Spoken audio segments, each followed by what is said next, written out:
Sa pagpapatuloy ng pakikipag-usap ni Kuya kay Enrique, ikaw ay may gagawin sa loob ng aking bahay.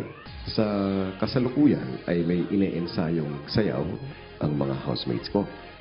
Dahil sila ay naghahanda para sa kanilang concert.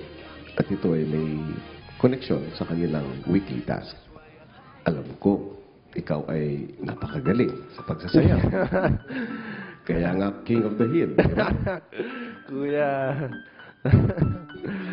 Thank you po, thank you. Ang magiging hamon mo ay maging celebrity mentor ng grupo na mananalo sa pagsubok na ibibigay ko. Okay po. Hindi ka na muna nila maaaring makilala. Magbabase lang muna sila sa kung ano man yung makikita nila. Gagayahin ng dalawang grupo ng housemates ang sayaw na gagawin mo.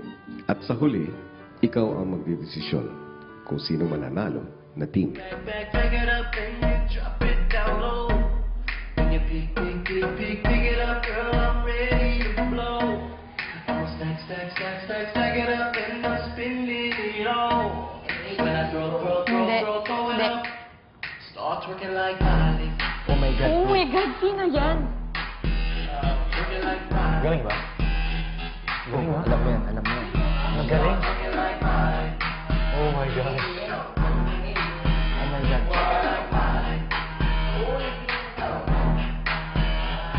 At sinimulan na ni Enrique ang kanyang dance demo.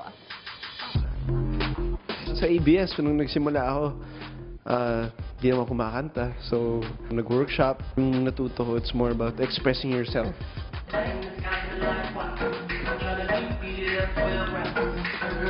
Not doing the steps. It's about dancing the steps. Iba kasi, sumusunod lang sa steps. Iba yung talagang feel na sumasayaw. So, yun ang difference. Matapos aralin ng dance steps, oras na para sa dance performance ng bawat team.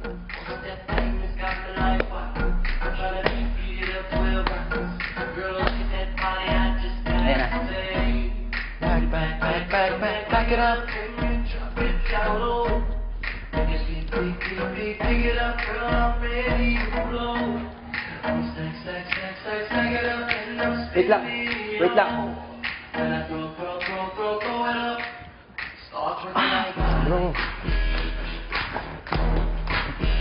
Inantay natin siya. Freestyle!